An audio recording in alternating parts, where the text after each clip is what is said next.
नमस्कार, आदाब, सत श्री अकाल, अस्सलाम वालेकुम वरहमतुल्लाहि वबरकातुहू। हमारे साथ बातचीत के लिए आज दुबई से गल्फ न्यूज के एक्स एडिटर बॉबी नकवी साहब मौजूद हैं। बॉबी साहब, वतन समाचार में आपका स्वागत है। शुक्रिया शुक्रिया, बहुत बहुत इनवाइट करने के लिए। सर, उत्तर प्रदेश समेत भारत में 5 राज्यों में चुनाव हो रहे हैं। इन चुनाव को लेकर के विदेशों में खासतौर से दुबई मिडिल ईस्ट का एक बड़ा हब माना जाता है, एक बड़ा पार्ट, एसेट के एतबार से भी और काफी चीजों के एतबार से। वहां पर किस तरह की चर्चाएं हैं इन चुनावों को लेकर? बहुत काफी इंटरेस्ट है, खासकर उत्तर प्रदेश, उत्तराखंड और पंजाब के इलेक्शंस को लेके। हालांकि यहाँ पे एक गोवा की भी काफी बड़ी कम्युनिटी है। तो अमूमन यह देखा गया है कि इलेक्शंस कहीं भी हों, चूंकि इतनी बड़ी एक इंडियन कम्युनिटी है यूएई में और बाकी गल्फ रीजन्स में, तो पूरे गल्फ कंट्रीज में UAE, Oman, Saudi Arabia, Qatar, Kuwait, हर जगह काफी इंटरेस्ट के साथ उसको देखा जाता है। और लोग बातें करते हैं, लोग एनालाइज करते हैं अपने तरीके से, और लोगों की अपनी एक्सपेक्टेशंस होती हैं। साउथ में जब चुनाव होते हैं, खासकर केरला में, तो काफी लोग यहाँ से जाते भी हैं वोट करने। हालांकि उस तरह का ट्रेंड अभी यूपी और नॉर्थ के लिए नहीं डेवलप हो पाया है, बट यहाँ से मैंने देखा है कि काफी लोग बाकायदा टिकट्स पूल करके और वहाँ जाते भी हैं वोटिंग करने। तो काफी इंटरेस्ट है यूपी के इलेक्शंस को लेके, तो बहुत ज्यादा इंटरेस्ट है। और चाहे वो यूपी के लोग हैं और चाहे यूपी के बाहर रहने वाले भी लोग हैं, उनको भी यूपी की इम्पोर्टेंस के बारे में मालूम है, और वो काफी इंक्विजिटिव हैं, काफी वेल इन्फॉर्म्ड भी हैं क्या हो रहा है हिंदुस्तान में, कैसे इलेक्शन हो रहा है, किस तरीके से कोविड के टाइम पे क्या रिस्ट्रिक्शंस हैं, किस तरीके से कैंपेनिंग हो रही है। वो काफी बारीकी से माइन्यूटली फॉलो करते हैं इलेक्शंस को। सर, किस तरह के मुद्दों पे इस वक्त आप लोगों की तरफ चर्चाएं हैं? क्या आप लोग सोच रहे हैं? आप लोगों के मन में क्या अपेक्षाएं हैं, क्या आकांक्षाएं हैं? देखिए, ये जिस तरीके का आप जब इंडिया में कोई भी इलेक्शन सर्वे होता है, या जैसे अभी इंडिया टुडे का भी मूड ऑफ द नेशन सर्वे हुआ है, या और भी उससे पहले भी काफी कुछ सर्वे हुए हैं, उससे एक खास तरह की तस्वीर जो सामने आती है कि काफी हद तक एक पोलराइज्ड ओपिनियन होता है। ये पिछले कुछ 5 6 7 सालों से देखा जा रहा है, और वैसा ही आपको यहाँ पे भी देखने को मिलेगा, क्योंकि वही तबका यहाँ मौजूद है, वही इंडियन कम्युनिटी यहाँ पे बड़े लेवल पे मौजूद है। तो वो उस तरह का, depending on which side of the fence you are sitting, अगर हम इसको ऐसे कहें, तो वो अपनी तरीके से उन इश्यूज को देखते हैं। कुछ लोग, काफी एक बड़ा तबका है बीजेपी का सपोर्टर है यहाँ पे, और काफी एक बड़ा तबका है जो दूसरी ऑपोजिशन पार्टीज को सपोर्ट करते हैं। तो हर तरह का ओपिनियन यहाँ पे है, और हर तरह के अपने अपने उससे उसको अपने अपने तरीके से उसको इलेक्शन को देखते हैं। और जो खास तौर के जो मेन मेन इश्यूज हैं, उन पे उनके काफी स्ट्रांग ओपिनियंस भी होते हैं। तो सर, जैसे अभी हेट पॉलिटिक्स की बात अगर हम करें, तो जी, इस तरह के मामलों पे वहां किस तरह की चर्चाएं होती, चाहे वो लिंचिंग हो, चाहे वो एक कम्युनिटी के बाइकाट करने की बात हो, उनसे सामान ना लेने देने की बात हो, या और जिस तरह से नफरती माहौल हो, घृणात्मक वातावरण हो, उसे किस तरह से आप लोग देख रहे हैं? देखिए, ये जो अभी जो एक धर्म संसद हुई थी उत्तराखंड में, और शायद छत्तीसगढ़ में भी हुई थी, उसके बाबा उस इंसिडेंट को काफी रिपोर्ट किया गया था, वाइडली रिपोर्ट हुआ था। वो नेशनल इंडियन मीडिया में भी हुआ था और इंटरनेशनल मीडिया में भी हुआ था, यहाँ पे भी हुआ था। उसको उसको लेके काफी कम्युनिटी में इस बात को लेके काफी कंसर्न तो दिखी है, और बहुत से लोग परेशान भी हुए हैं। इस तरह का इतना ब्रेजन, मेरे ख्याल से पिछले 6 7 सालों में कभी ऐसा नहीं हुआ कि किसी प्लेटफॉर्म से खड़े होकर लोगों ने कहा कि कुछ कम्युनिटी के लोगों को खत्म कर दिया जाए। मुझे तो नहीं याद पड़ता है। और इसको लेके काफी कंसर्न है। अ, हालांकि कुछ एक्शन लिया गया है, कुछ लोगों को अरेस्ट भी किया गया है। अब आगे ये देखना है कि ये इस अरेस्ट को लॉजिकल कंक्लूजन तक ले ले जाया जाता है कि नहीं। मतलब ये कि इसको सक्सेसफुली इन लोगों को प्रोसिक्यूट किया जाता है कि नहीं, इसको कैसे इन्वेस्टिगेट किया जाता है, क्या ये इलेक्शन के टाइम, इलेक्शन के बाद फिर ये इसको दबा दिया जाएगा इस मुद्दे को, ये भी देख रहे हैं लोग। तो ये जितना बड़ा मुद्दा एक इंडिया में है, उतना ही बड़ा मुद्दा यहाँ पे भी है।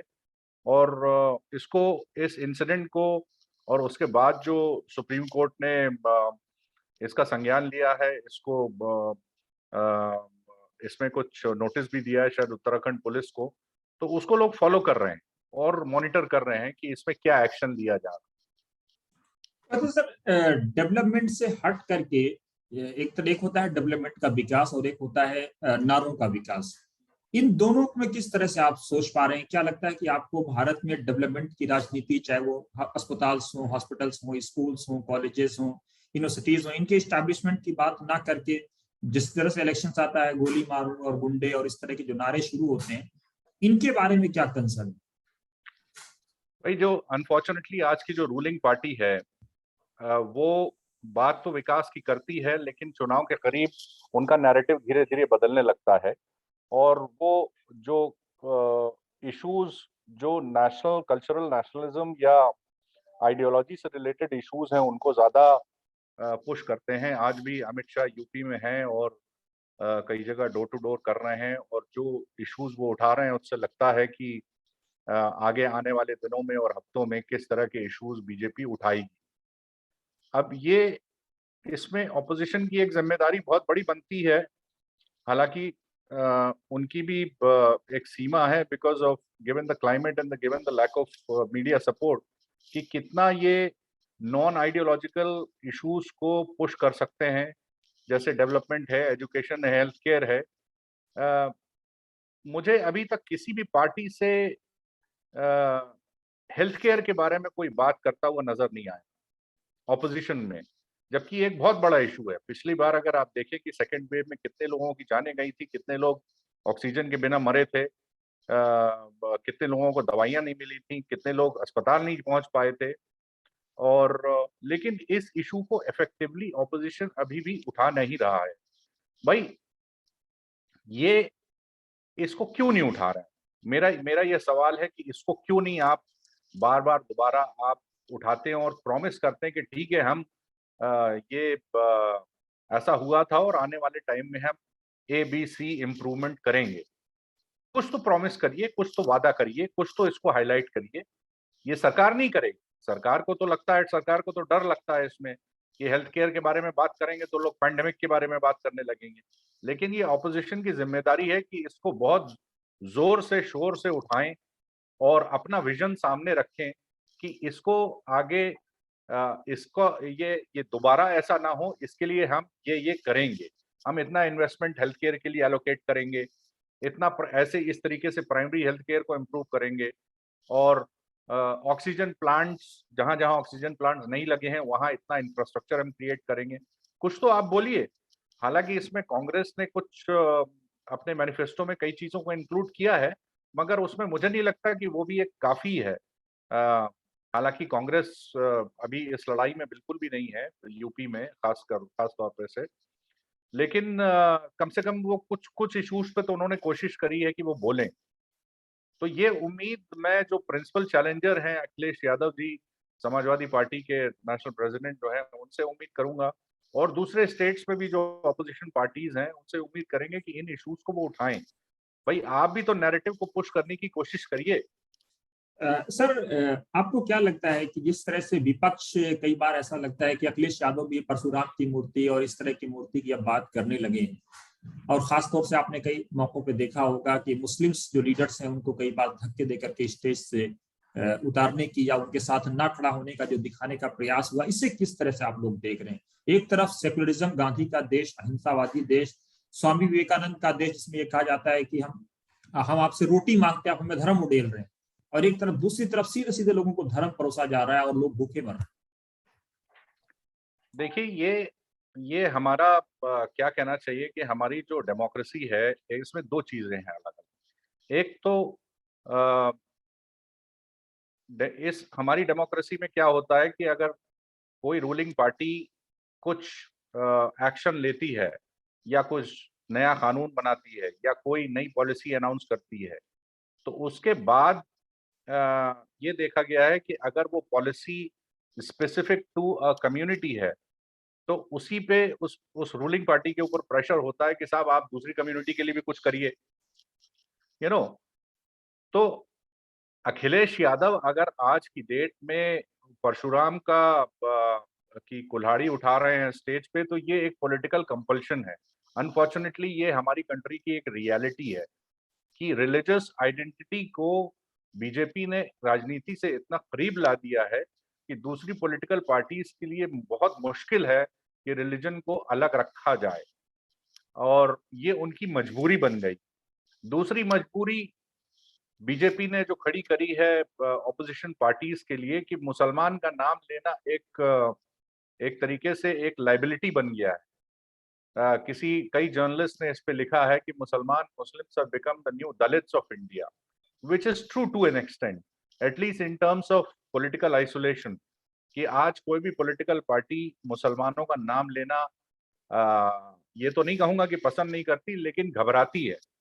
आ, चाहे वो कांग्रेस हो, चाहे वो अखिलेश समाजवादी पार्टी हो, या दूसरी पार्टीज हो, इवन आम आदमी पार्टी भी खुल के जो एक कम्युनिटी है, जिसको मैं माइनॉरिटी कम्युनिटी नहीं कहता, मैं सेकंड लार्जेस्ट मेजॉरिटी कम्युनिटी कहता हूँ। करीब करीब 15% आबादी का 15% है। उस कम्युनिटी के बारे में, उसके इंटरेस्ट के बारे में बोलने के लिए कोई आगे नहीं आता है। अब ये कम्युनिटी के सामने ऑल्टरनेटिव क्या है? ये कम्युनिटी इस बारे में हर बारे में सोचती है कि एक इस बार कांग्रेस को वोट कर दें, अगली बार मायावती को वोट कर दें, और पिछली बार अखिलेश को कर दें। ऐसे ही बस चलता रहता है। तो ये आइसोलेशन जो हुआ है आज मुसलमानों का, इसके लिए मैं बीजेपी को बहुत हद तक जिम्मेदार मानता हूं। और दूसरा, जो अगर कोई इसमें जिम्मेदार है, तो वो है हमारा मीडिया। मीडिया का बहुत बड़ा इंडियन मीडिया का बहुत बड़ा रोल रहा है कम्युनिटी को विलेनाइज करने के लिए, कम्युनिटी को बदनाम करने के लिए। और यही एक वजह है कि आज पॉलिटिकल क्लास जो है, वो मुसलमान को डंडे से भी छूने के लिए तैयार नहीं, घबराता है। उसको लगता है कि अगर हमने मुसलमान का नाम लिया, या किसी मुसलमान को अपने स्टेज में बगल में बैठाला, तो वो हमारे जो दूसरे वोटर हैं वो हमसे नाराज हो जाएंगे। सर, लेकिन आपने बात की मीडिया की, लेकिन सोशल युग में क्या आपको लगता है कि नेशनल मीडिया या मेन स्ट्रीम मीडिया कितनी इंपॉर्टेंस रह जाती है, जब आज हर हाथ में मोबाइल हो गया है, हर हाथ में सोशल मीडिया है, आदमी जो चाहे वो लिख सकता है, बोल सकता है विद इन द कॉन्स्टिट्यूशन? देखिए, नेशनल मीडिया का, मेन स्ट्रीम मीडिया का रोल हमेशा बना रहेगा। सोशल मीडिया बहुत इफेक्टिव है। हम आज देखते हैं कि कई जर्नलिस्ट जो सोशल मीडिया के थ्रू अपने प्रोग्राम्स ब्रॉडकास्ट करते हैं। आपने अक्सर देखा होगा कि जो प्रोग्राम्स ब्रॉडकास्ट होते हैं, वही प्रोग्राम नेशनल टीवी पे जो ब्रॉडकास्ट होते हैं, जब वो यूट्यूब पे डाले जाते हैं, तो उनकी विजिबिलिटी काफी बढ़ जाती है। ऐसा है, लेकिन उसके साथ साथ देखिए, सोशल मीडिया की भी एक लिमिटेशन है। आप सोशल मीडिया पे खाली मजबूत अपने आप को करके आप इफेक्टिवली आप कम्युनिकेट नहीं कर सकते, जब तक नेशनल मीडिया में आपका नैरेटिव नेशनल मीडिया अगर नहीं स्प्रेड कर रहा है, तो उसकी रीच सोशल मीडिया के थ्रू रहेगी, तो लेकिन उतनी नहीं रहेगी। वो बहुत जरूरी होता है कि नेशनल मीडिया में भी आपकी बात की जाए, और आपको उतनी ही जगह मिले जितनी रूलिंग पार्टी को मिलती है। तो नेशनल मीडिया का भी अपना रोल है, और वो बहुत जरूरी है। उसकी एक वजह यह है कि जो नेशनल मीडिया के पास जो रिसोर्सेज हैं कंटेंट गैदर करने के, कंटेंट को प्रोसेस करने के, और कंटेंट को प्रेजेंट करने के ऑडियंस के सामने, वो बहुत ज्यादा हैं in comparison to social media. Social media पे जो भी लोग हैं बहुत अच्छा काम कर रहे हैं, लेकिन उनके पास रिसोर्सेज की कमी है। कितने दिनों तक वो अपना ऑपरेशन सस्टेन कर सकते हैं, ये तो मैं कह नहीं सकता, लेकिन इनकी एक लिमिटेशन है। लेकिन बीते दिन हमने एक इंटरव्यू किया था केरला के जो मौजूदा गवर्नर हैं, उन्होंने कहा था कि विपक्ष की ये जिम्मेदारी है कि सरकार को टेंटरहुक्स पे रखे और बार बार ये याद दिलाता रहे कि सरकार के हर काम पर हमारी नजर है। क्या आपको लगता है कि विपक्ष अपने इस काम को करने में विफल रहा है? देखिए, इसमें 2 चीज़ें हैं कि विपक्ष अगर बोलेगा भी तो उसकी आवाज़ कैसे पहुँचेगी लोगों तक? विपक्ष क्या बोलता है? विपक्ष चाहे पार्लियामेंट में बोल रहा हो या सड़क पे बोल रहा हो या किसी प्रेस कॉन्फ्रेंस में बोल रहा हो, जब तक वो आवाज़ लोगों तक नहीं पहुँचेगी तो लोगों को कैसे पता लगेगा कि विपक्ष क्या बोल रहा है और विपक्ष कैसे मुद्दों को उठा रहा है? तो विपक्ष की आवाज़ लोगों तक नहीं पहुँच पा रही है, एक वजह तो ये भी है कि उसके लिए जो विपक्ष के लिए जो स्पेस अवेलेबल है खास तौर पे मेन स्ट्रीम मीडिया पे, वो बहुत सीमित है, वो बहुत लिमिटेड है, फॉर वेरियस रीज़न्स। दूसरी चीज़ ये कि अ, विपक्ष जो जो पॉलिटिकल नैरेटिव है, वो बीजेपी ने इतना नैरो कर दिया है कि उसको पॉलिटिकल पार्टीज़ उस उसमें फँस के रह जाती हैं, उसी नैरेटिव में। उससे बाहर निकलना बहुत ज़रूरी है। कई ऐसी पार्टीज़ हैं जिन्होंने कोशिश की है उस नैरेटिव से बाहर निकलने के लिए, जैसे आम आदमी पार्टी को अगर आप देखें तो वो काफ़ी हद तक इसमें फँसते नहीं हैं। वो अपना नैरेटिव खुद सेट करते हैं और कई स्टेट्स में काफ़ी काम कर रहे हैं। दिल्ली में तो ख़ैर उनको बहुत ज़्यादा इलेक्टोरल सक्सेस मिली है, लेकिन उसके अलावा वो पंजाब में और गोवा में भी काफ़ी वो काम कर रहे हैं। तो वो उस नैरेटिव में फँसते नहीं, वो अपना नैरेटिव खुद सेट करते हैं। तो इसके लिए बहुत ज़रूरी है, मीडिया आज आपको स्पेस नहीं देगा, जितनी जगह आपको मिल रही है उतनी ही मिलेगी। तो ये ऑपोज़िशन को नए तरीके से सोचना पड़ेगा कि कैसे अपनी बात वो लोगों तक पहुँचाएँ। जो ऑपोजिशन के जो मेंबर्स हैं पार्लियामेंट के उनको कभी-कभी बोलने नहीं दिया जाता या क्वेश्चन आवर खत्म या जो 0 आवर होता है वो नहीं होता या कोई अगर कोई स्पेशल मेंशन करना चाहता है तो उसको वो नहीं करने दिया जाता। तो उसका उसका जो मीडिया उसकी जो स्पेस है वो लगातार हम देख रहे हैं कि वो श्रिंक कर रही है। तो उसके लिए सभी लोग ज़िम्मेदार हैं। उसके लिए हमारी जो माफ़ कीजिएगा एक तरीके से जो जनता है वो भी ज़िम्मेदार है क्योंकि उसका भी एक बहुत बड़ा रोल है ऑपोज़िशन का मज़ाक उड़ाने में।